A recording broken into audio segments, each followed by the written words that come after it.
Pesquisa sobre mediunidade. De Gabriel Delany, 1898. Segunda parte. Capítulo 3. Automatismo e sugestão mental. A transmissão do pensamento permite compreender a espécie de ação exercida pelos espíritos sobre os médiuns, admissão dos fatos, observações sobre as circunstâncias externas que podem simular a sugestão mental, a memória latente, o meio psíquico, verdadeira transmissão mental, transmissão de sensações durante o estado magnético, os trabalhos da Sociedade de Pesquisas Psíquicas, transmissão da vontade durante o estado magnético. Os fatos se reproduzem durante a vigília. Mesmer, Froissart, Dupotet, Lafontaine, os doutores Dusart, Charles Richet, Eric Oort, Gilbert P. Janet e etc. Condições necessárias para que a sugestão mental possa produzir-se entre magnetizador e paciente, exemplos de sugestões mentais atuando sobre o automatismo da escrita, o caso da senhorita Somerville, as experiências do reverendo P. H. Newion, com sua mulher como paciente. Resumo: a transmissão do pensamento. Desde a origem do Espiritismo, os incrédulos de boa fé, que não viam nos fatos apenas grosseiras imposturas, explicaram-nos fazendo intervir neles a transmissão do pensamento, hoje chamada sugestão mental. Essa hipótese não era do tipo capaz de satisfazer a escola positivista, porque, se admitíssemos como ela que o pensamento é uma resultante do organismo, de forma alguma poderíamos imaginar que esse pensamento que, em última análise, não passaria de um movimento molecular do sistema nervoso, pudesse sair do corpo para, à distância, atuar sobre um outro cérebro. Nunca compreendi, diz o Sr. Brown Sequard, como um homem inteligente, e conhecendo os princípios fundamentais da fisiologia, pode admitir tal transmissão, uma transmissão de força nervosa de um indivíduo a outro, quando até o estudante menos instruído sabe como são inúteis, após a cessão de um nervo motor, os esforços, o desejo, a vontade de mover a parte paralisada. 1. Início da nota do redator. 1. Ver o prefácio da obra de Braide, La Neurohypnologie. Fim da nota do redator. O finado Sr. Pouchet, professor no Museu de História Natural, dizia mais enfaticamente: provar que um cérebro, por uma espécie de gravitação, atue à distância sobre outro cérebro, como o imã sobre o ferro, o Sol sobre os planetas, a Terra sobre o corpo que cai, chegar à descoberta de uma influência, de uma vibração nervosa que se propaga em um semicondutor material. O espantoso é que todos os que acreditam em algo assim não parecem ser ignorantes para duvidar da importância, do interesse, da novidade que estaria contida nisso, e da revolução social que seria para o mundo de amanhã. Mas encontrar isso, provai-nos, boa gente, e vosso nome irá mais alto do que o de Newton na imortalidade, e garanto-vos que os Batelot e os Pasteur vos tirarão o chapéu. 2. Início da nota do redator. 2. Le Temps, de 12 de agosto de 1893, citado pelo Sr. de Rochas em Exteriorisation de la Motricité, página 477. Fim da nota do redator. Como diz o Sr. de Rochas, de quem extraímos esse trecho empolado, na verdade, não pedimos tanto. A transmissão de uma mensagem pelo telégrafo sem fio é tão extraordinária quanto a do pensamento e, no entanto, esse prodígio tornou-se banal. A questão se resume em saber primeiro se o fenômeno da transmissão do pensamento é real, a explicação virá em seguida. É evidente que os espíritas têm o maior interesse em provar que a transmissão do pensamento é um fenômeno real, pois, uma vez admitido esse ponto, ficará mais fácil compreender como os espíritos entram em contato com os médiuns. Se, em vida, já é possível que duas inteligências se comuniquem sem qualquer intervenção dos órgãos físicos, o desaparecimento do invólucro material do agente só pode, evidentemente, favorecer a manifestação da atividade psíquica que atua sobre a alma de um médium. Haveria assim uma continuidade entre os fenômenos anímicos e os fenômenos espíritas, que tirariam desses estudos as características de milagre e de sobrenatural que, gratuitamente, sempre gostam de atribuir-lhes. Inicialmente, então, passaremos em revista os fatos precisos que provam essa comunicação mental, lamentando que o plano restrito da nossa obra nos permita apenas aflorar a questão. Mas, reportando-nos aos documentos originais que temos indicado, o leitor poderá formar uma opinião fundamentada, baseada em materiais científicos de primeira ordem.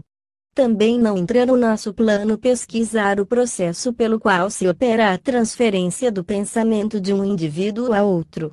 Contudo, a fim de prevenir confusões desagradáveis, faremos notar que não é o pensamento em si que se transporta no espaço, porque o pensamento é um fenômeno interno, subjetivo, que só tem existência no momento em que se produz no ser pensante. Mas a fisiologia nos ensina que quando o pensamento é produzido, sempre existe um movimento correlativo do cérebro, que é a tradução material, externa, do fato psíquico. O Espiritismo nos dá a conhecer também o movimento vibratório do perispírito. É, então, somente esse último movimento que se propaga no espaço e que, penetrando no cérebro ou em vários cérebros capazes de percebê-lo, aí determinará um pensamento. A aversão do mundo sábio por esses fatos começa a desaparecer, graças às pesquisas verdadeiramente científicas empreendidas na Inglaterra pela Sociedade de Pesquisas Psíquicas. Mesmo na França, estamos assistindo a essa evolução. A admissão dos fatos.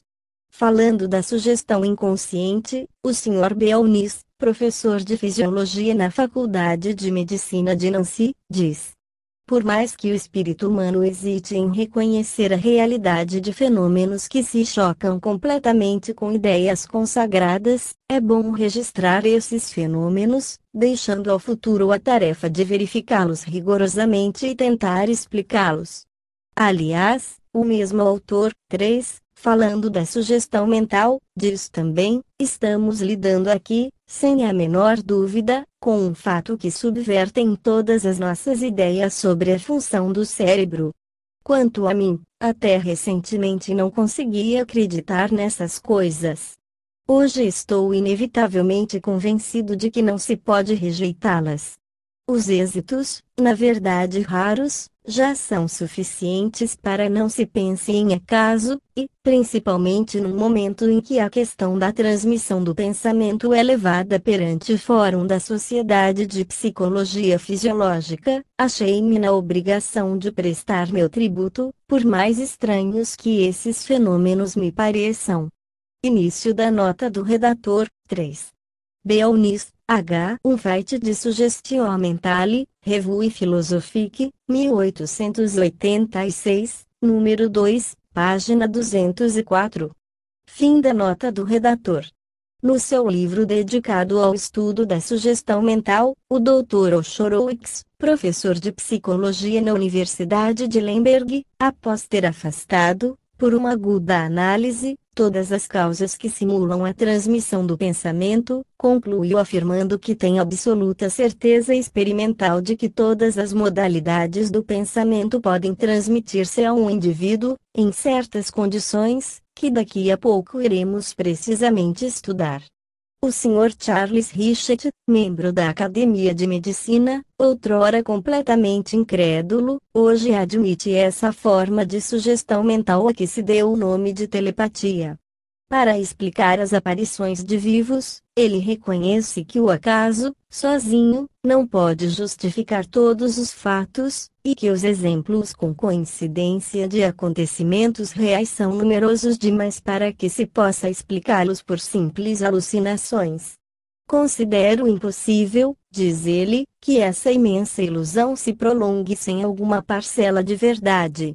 Não temos o direito de exigir, quanto aos fenômenos psíquicos, uma probabilidade maior do que para as outras ciências. Encontramos tamanha quantidade de fatos impossíveis de explicar de outro modo a não ser pela telepatia, que devemos admitir uma ação à distância. Pouco importa a teoria, o fato parece-me provado, e absolutamente provado. No seu último livro sobre o desconhecido e os problemas psíquicos, Camille Flammarion escreve: a atuação à distância de um ser sobre outro é um fato científico tão certo quanto a existência de Paris, de Napoleão, do oxigênio ou de Sirius. Não temos a intenção de tentar a demonstração completa do fato da transmissão do pensamento, porque, só para isso, precisaríamos escrever um volume. Para nosso objetivo, bastará citarmos algumas das experiências mais demonstrativas, e verificar em que medida se aplicam aos fenômenos da escrita automática.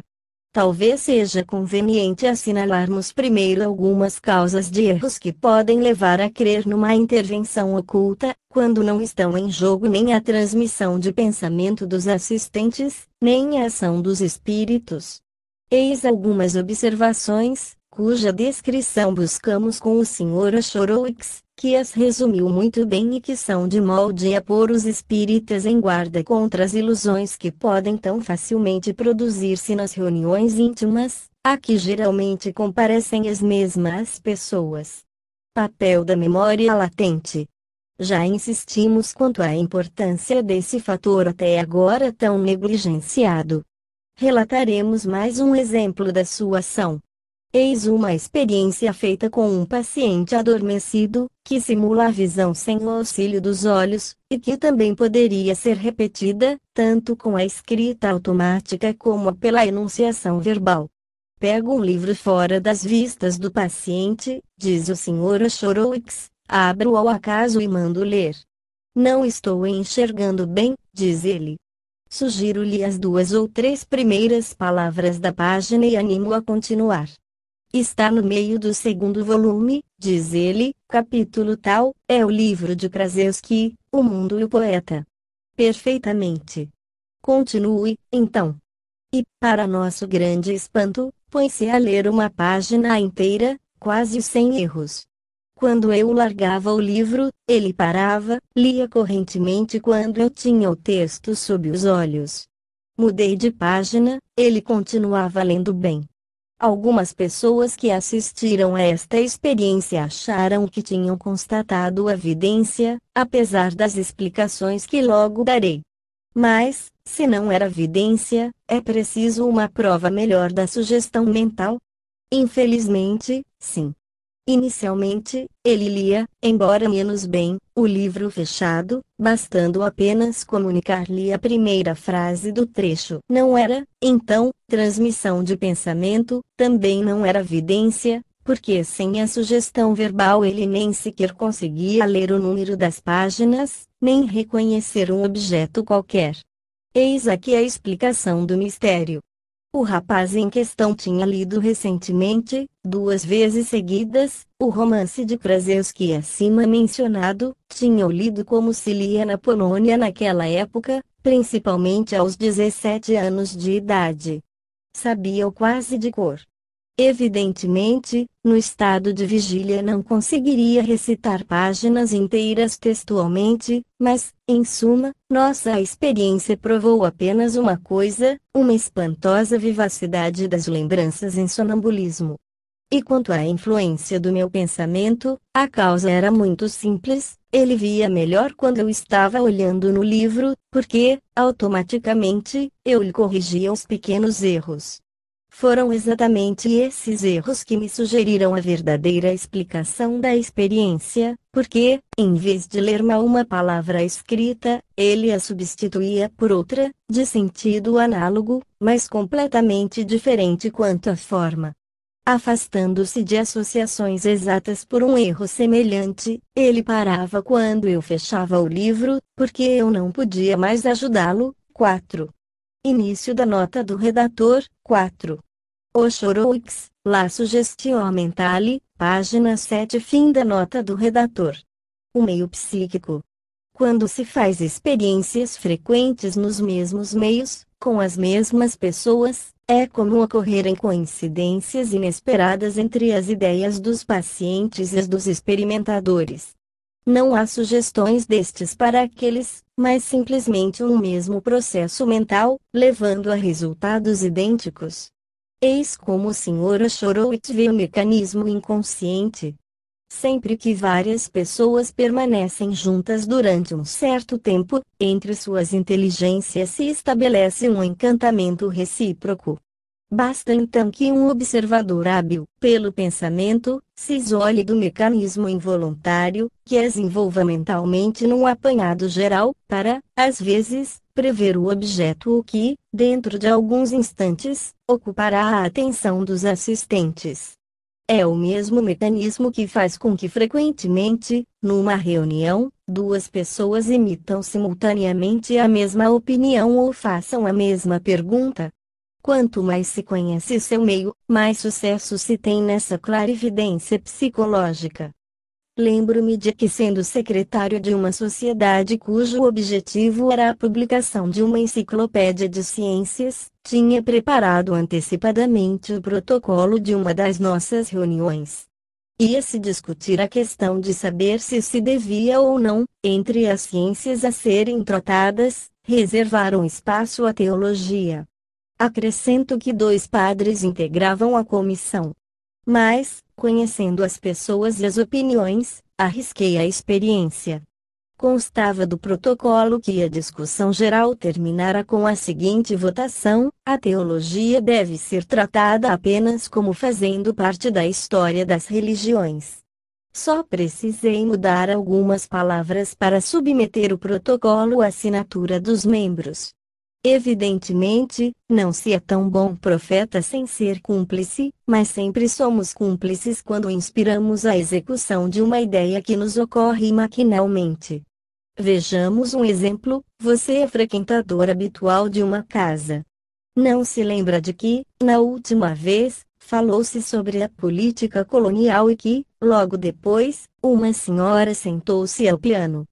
Fala-se de novo sobre a política colonial, quando lhe ocorre a ideia de tentar a sugestão mental. Você ordena à senhora que vá ao piano e ela vai. Você fica admirado com o acontecido, tanto mais que não vê qualquer relação entre a política colonial e um trecho ao piano, e porque seu compadre também lhe diz, com a maior boa-fé do mundo, que realmente não entende como a ideia de se pôr ao piano ocorreu a ela subitamente. 5. Início da nota do redator. 5. Horowitz, La Suggestio Mentale, página 17. Fim da nota do redator. Essas observações são absolutamente justas e nos permitem precaver-nos contra possíveis ilusões, devidas ao estado psíquico ambiente. Eis a seguir 3 experiências, feitas de improviso, que mostram a influência do meio psíquico sobre uma pessoa não hipnotizável. Sugestão: vermelho. Uma cor. Reposta: rosa. Sugestão: o lilás. Uma flor. Reposta: o lilás.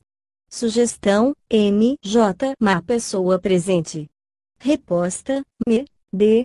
O aspecto geral dessas 3 experiências parece bastante favorável à transmissão, mas examinemos as circunstâncias. Previne-se o paciente de que se trata de uma cor, ele só adivinha aproximadamente. Era vermelho, ele diz rosa. Rosa, que é ao mesmo tempo o nome de uma flor, sugere-nos, a todos, a ideia de uma flor. Previne-se o paciente de que se trata de uma flor. O lilás se acha no centro da mesa. É temporão, todos haviam notado, e ele surge em primeiro lugar na mente de todo mundo. Depois, como se trata de uma ideia um pouco mais distante onde a probabilidade continua a ser bem grande, só havia lá uma dezena de pessoas, há insucesso. Não apenas ele não adivinha pessoa, como toma uma mulher por um homem. Consequentemente, essas 3 experiências, cujo aspecto é sedutor quando consideradas em abstracto, quase não têm valor. E, se digo quase, é unicamente devido a uma certa proximidade entre o vermelho e o rosa, que pode ter sido ocasionada por uma causa totalmente fortuita, isto é, alheia à sugestão. 6. Início da nota do redator. 6. Horowitz, La Suggestio Mentale, página 17. Fim da nota do redator. Deveremos também examinar atentamente as circunstâncias em que as mensagens automáticas fazem alusão a certas doenças de pessoas presentes, porque sabemos que muitos sonâmbulos têm, por afinidade orgânica, sensações que os instruem quanto às doenças de pessoas com as quais estão em contato. Essas noções, usadas pelo subconsciente e expressas pela escrita sob a forma personalizada que conhecemos, poderiam induzir a erro o observador que não levasse em conta essa possível fonte de informações. Outras causas ainda, como as sensações olfativas. 7. A maior parte das doenças tem seus odores peculiares, ou as expressões fisionômicas, às vezes atuam sobre o escrevente. Não devemos atribuir a esses fatores uma importância exagerada, devemos lembrá-las apenas a título de indicações que podem ser úteis em certos casos obscuros. Início da nota do redator. 7. Monin, Les ordres du corps humain, Paris, 1886. Fim da nota do redator. Após ter advertido os experimentadores contra as causas de erros, diretamente aplicáveis às experiências de escrita automática, vamos mostrar que a sugestão mental existe realmente entre um magnetizador e seu paciente, sem palavras, sem contato e sem gestos. A transmissão das sensações durante o estado magnético. O pensamento geralmente se transmite pela palavra ou pela escrita. No primeiro caso, o ar é o intermediário obrigatório para transportar as ondas sonoras, no segundo, é a luz que nos permite reconhecer os caracteres que reproduzem o pensamento.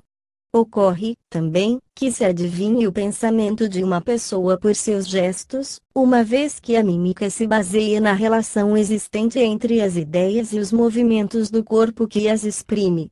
Certos pacientes magnéticos gozam de uma hiperestesia dos sentidos bastante desenvolvida para perceberem, de olhos fechados, os gestos do seu magnetizador e atribuir-lhes um sentido preciso. É desse modo que muitos prestidigitadores operam para simular a transmissão do pensamento, e é possível que algo semelhante se produza às vezes nas experiências mais sérias, em que um sensitivo pode adivinhar o pensamento de um assistente por indícios imperceptíveis para qualquer outra pessoa. Todos os fenômenos da vida mental podem ser classificados sob 3 títulos gerais: sensibilidade, inteligência e vontade. As sensações sempre são acompanhadas por um estado emotivo. Começaremos, pois, por essa categoria de fenômenos. Temos observado frequentemente que um paciente adormecido sente de modo muito intenso as emoções do seu magnetizador. Baragnon, 8, relata o seguinte fato, que é característico. Início da nota do redator. 8. Baragnon, étude de magnétisme animal soust point de vue d'une exacte pratique, página 136. Fim da nota do redator. Saindo de um banquete em que me havia excedido um pouco, fui convidado a magnetizar uma pessoa jovem que passava a noite na mesma reunião. Produzi o sono com uma singular energia de ação. Atribui o fato à minha excitação, embora me parecesse bem leve. Fiquei mais admirado ainda ao perceber na magnetizada, mergulhada em sonambulismo, os mais evidentes efeitos de embriaguez. Ninguém lhe presumia causa, visto que eu aparentava o mais singular sangue frio, mas, estando eu mesmo surpreso, expliquei o surpreendente efeito de transmissão como causador da embriaguez numa mulher delicada, muitíssimo mais sensível do que um homem aos efeitos do álcool. La Fontaine conta que produziu um efeito análogo num pintor amigo seu, porque tinha tomado vários copos de vinho ao magnetizá-lo. 9. Início da nota do redator. 9.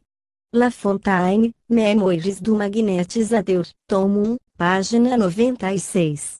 Fim da nota do redator. Muitas vezes, diz o Conde de Maricourt, 10, aconteceu-me ficar confuso e constrangido pela clarividência de sonâmbulos que sentiam as impressões ou adivinhavam os sentimentos que eu queria ocultar-lhes. Início da nota do redator, 10. Maricourt, R. de Souvenirs do Magnetizador, página 96. Fim da nota do redator. Baragnon diz ainda: qual é essa comunicação íntima de duas naturezas, magnetizador e magnetizado, que faz com que as mais leves dores, as mais diversas impressões físicas percebidas por um sejam repercutidas pelo outro, cujos sentidos são abolidos, cujos meios de percepção ficam abalados? É melhor desistir do que procurar uma explicação para esses fatos, constatam-se, e é tudo. Se o magnetizador sente uma impressão, no mesmo instante o sonâmbulo sente uma comoção idêntica. Se, por exemplo, picardes o braço do operador, de modo que ele sofra com isso, o paciente manifestará dor, dirá sempre, sem errar, o lugar que foi lesado, se é uma queimadura, uma picada, ou pancada. Alfred Russel Wallace, 11, estudou o magnetismo em 1844 e fez experiências com alguns dos seus alunos. Eis como ele fala das transmissões de sensações. Início da nota do redator, 11. Russel Wallace, Alfred, Les Miracles et le Moderne Spiritualisme, página 168. Fim da nota do redator. A reciprocidade de sensação entre meu paciente e eu foi então, para mim, o mais misterioso fenômeno que possa ter constatado. Descobri que quando segurava a mão do meu paciente, ele experimentava exatamente as mesmas sensações do gosto, do tato e do olfato que eu próprio experimentava. Eu formava uma corrente com várias pessoas, numa das extremidades, colocava o paciente, na outra ficava eu.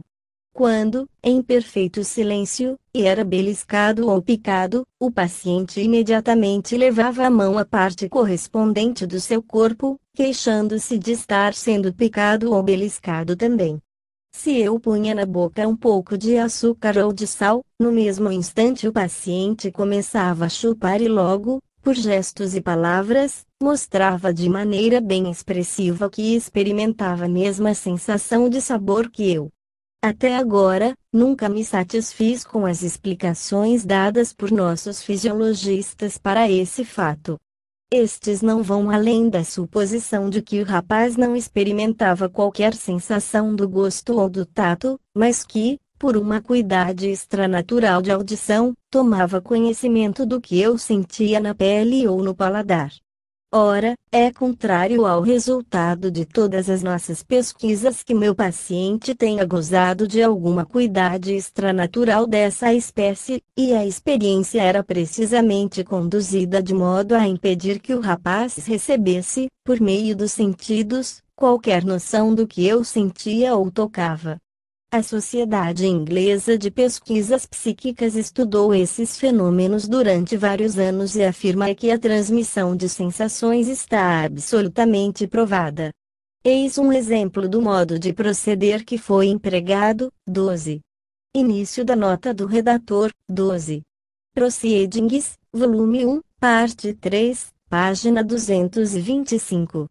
Ver também o número de dezembro de 1885, páginas 17 e 205, e de abril de 1887, página 425. Consultar igualmente, Facts in Mesmerism, pelo Dr. Elioston, Loest, volume 5, páginas 242 e 245, Phantasms of the Livings, tomo 2, caso 359, Professor Smith, da Universidade de Sydney, em Phantasms, tomo 2, caso 360. Fim da nota do redator. Fred Wells, rapaz de 20 anos, adormecido, estava sentado numa cadeira, de olhos vendados, e o Sr. Smith, o operador, mantinha-se atrás dele. O paciente foi adormecido pelo Sr. Smith com o auxílio de passes. O operador foi então picado ou beliscado fortemente em diferentes pontos, e essa operação durava geralmente 1 ou 2 minutos. Um silêncio absoluto foi observado, exceto quanto a uma pergunta necessária: você está sentindo alguma coisa? Essa pergunta foi feita pelo Sr. Smith, já que o paciente parecia não ouvir outras pessoas. Na primeira série de experiências, o Sr. Smith segurava uma das mãos do paciente, mas tendo sido considerada uma precaução inútil, o contato entre o operador e seu paciente foi rompido nas experiências posteriores. Primeira série, 4 de janeiro de 1883. 1. A parte superior do braço direito do Sr. Smith foi beliscada várias vezes. Mais ou menos 2 minutos depois, o Sr. Wells pôs-se a esfregar a parte correspondente do seu corpo. 2. Beliscão atrás do pescoço. Mesmo resultado. 3.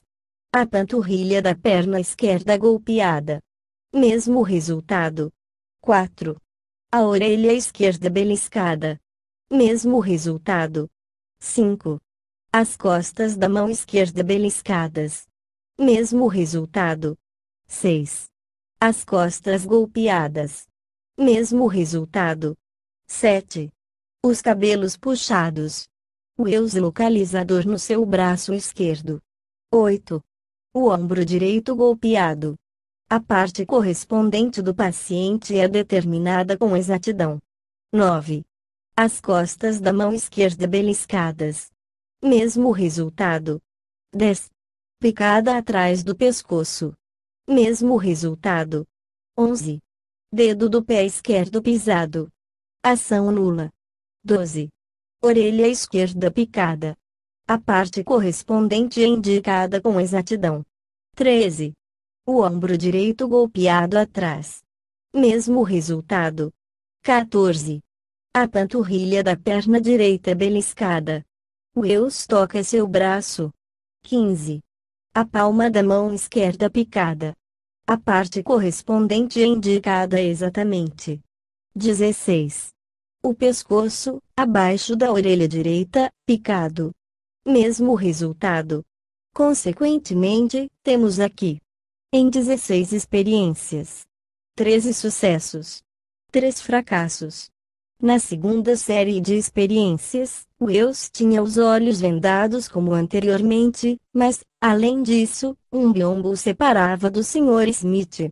Durante uma parte das experiências, o Sr. Smith encontrava-se numa sala vizinha, separado do seu paciente por uma espessa cortina. Segunda série, 10 de abril de 1883. 17. A parte superior da orelha esquerda do Sr. Smith beliscada.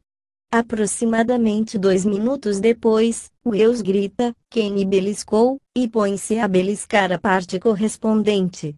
18. A parte superior do braço esquerdo beliscada. Wells indica o ponto quase instantaneamente. 19. A orelha direita beliscada. Quase 1 minuto depois, Wells bate na orelha direita, como se quisesse apanhar uma mosca importuna, gritando: quer me deixar em paz? 20. O queixo beliscado. Wells indica o ponto quase imediatamente. 21. Os cabelos são puxados. Ação nula. 22. Beliscão atrás do pescoço. Wells logo belisca a parte correspondente. 23. A orelha esquerda beliscada. Mesmo resultado. 24. Pôs-se sal na boca do Sr. Smith. Wells diz, não gosto de comer velas, ideia sem dúvida sugerida pela palavra vela pronunciada diante dele 5 minutos antes. 25. Pode gengibre muito picante. Não gosto de coisas ardidas, porque me deram pó. 26. Sal. Que confeito horrível é esse? 27. Absinto, losna. Vocês estão me irritando os olhos. Não gosto de mostarda. Deve-se mencionar que nas 2 últimas experiências o gosto do gengibre persiste e confunde-se com as novas sensações. 28. A panturrilha direita beliscada. Wells se aborrece e recusa-se a falar.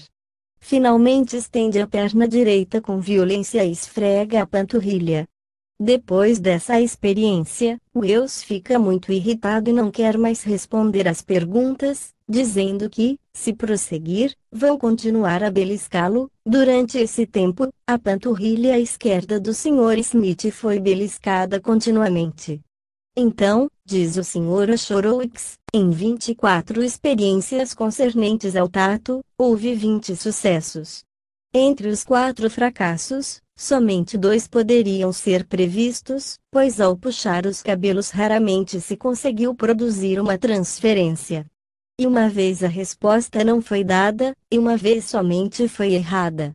As atas foram assinadas pelos Srs. W. F. Barrett, Edmund Gourney, F. W. H. Mears, Henry N. Ridley, W. H. Stone.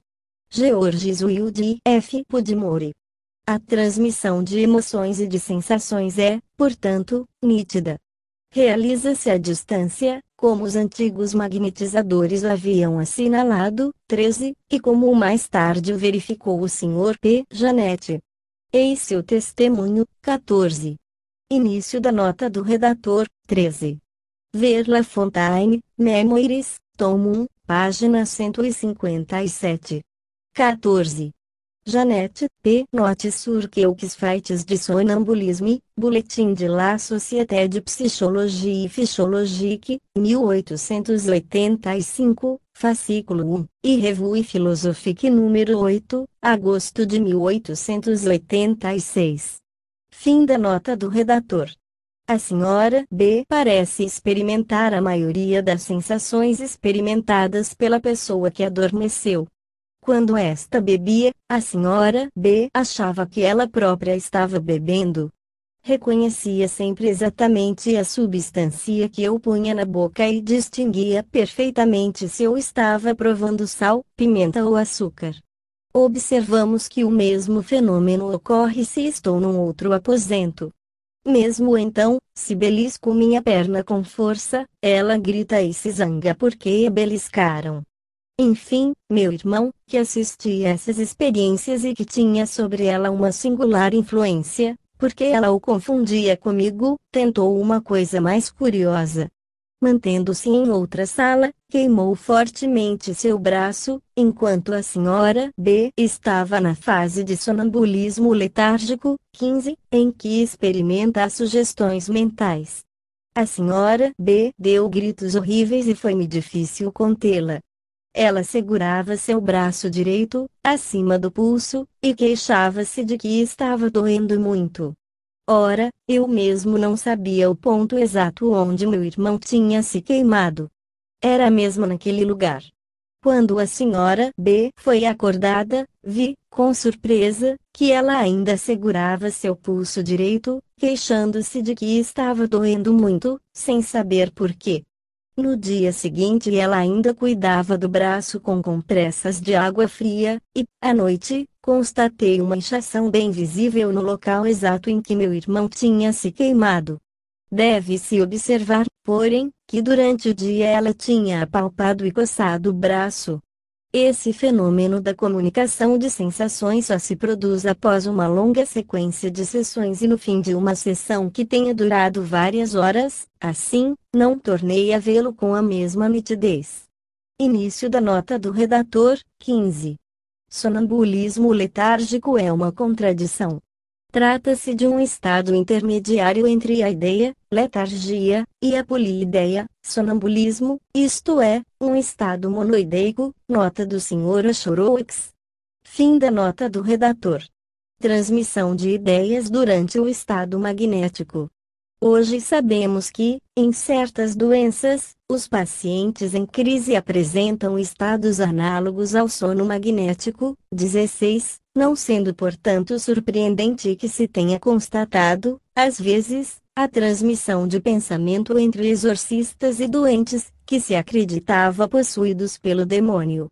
As Ursulinas de Loudun, 17, os Camisardes, 18, os convulsivos de Saint Médard mostram inegáveis exemplos dessa transmissão de pensamento que era considerada uma prova certa de possessão diabólica.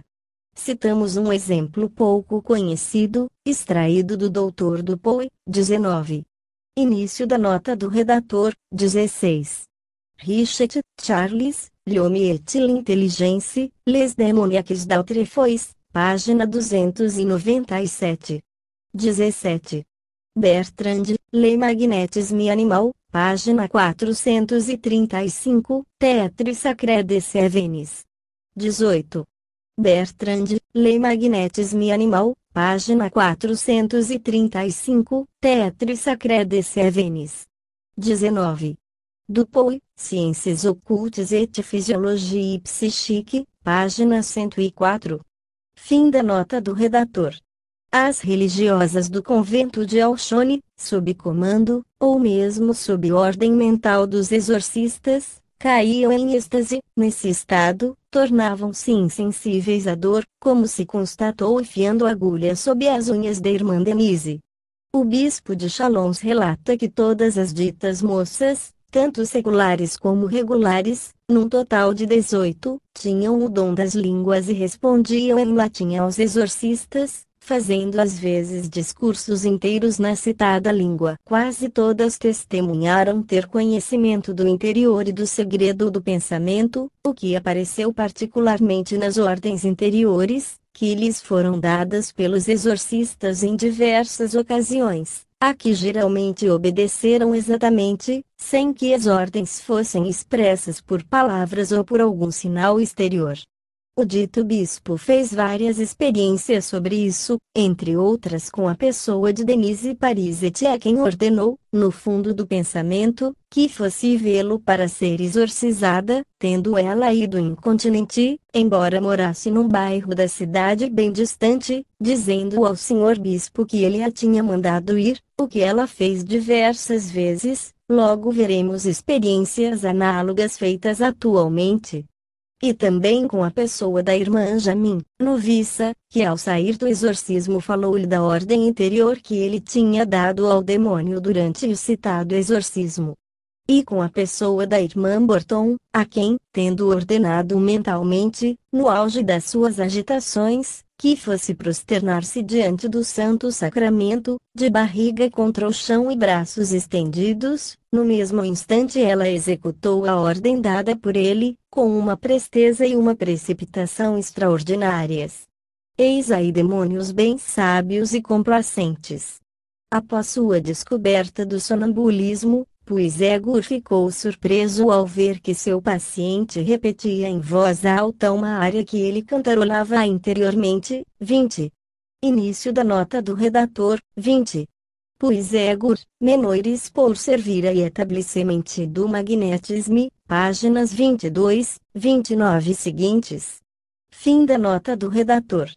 Quando ele está no estado magnético, diz o Marquês, não é mais um campane simplório, que mal sabe responder uma frase, é um ser que não sei dominar.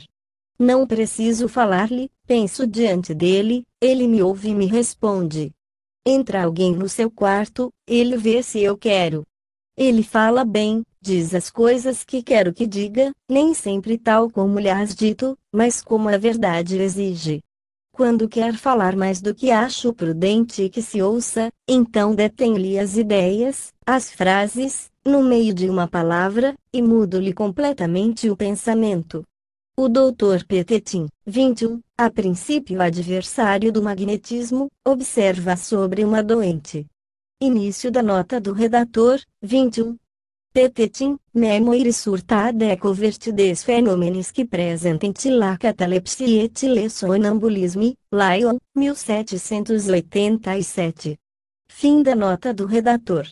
Que ela não somente previa o que devia acontecer-lhe, mas se formássemos um pensamento sem manifestá-lo pela palavra, ela logo ficava sabendo e executava o que tínhamos intenção de ordenar-lhe, como se a determinação partisse dela mesmo. Vez por outra, no entanto, ela pedia que suspendêssemos a ordem mental ou a revogássemos, quando o que lhe prescrevíamos estava acima das suas forças. Ou ela estava cansada. Deleuze diz, 22. Início da nota do redator. 22.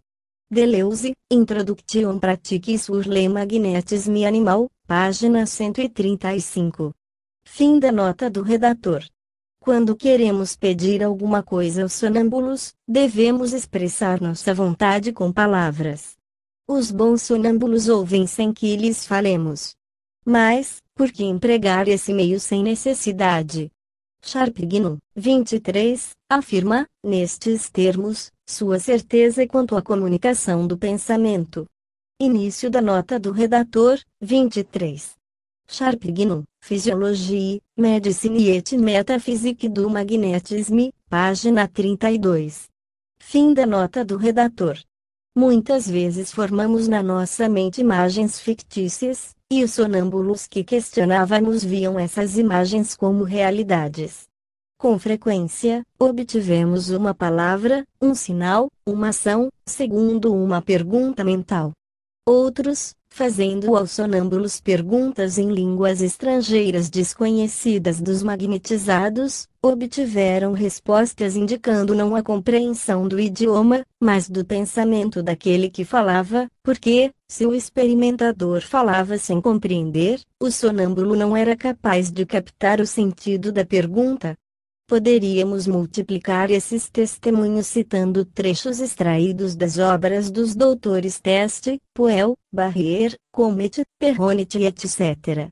Preferimos remeter o leitor à obra do Dr. Oshorowicz, La Suggestio Mentale, da qual extraímos algumas das citações precedentes. Preferimos registrar as pesquisas contemporâneas, principalmente as da Sociedade de Pesquisas Psíquicas, que provaram rigorosamente a existência de uma ligação entre o magnetizados e seu paciente, através de experiências completas e muito minuciosas.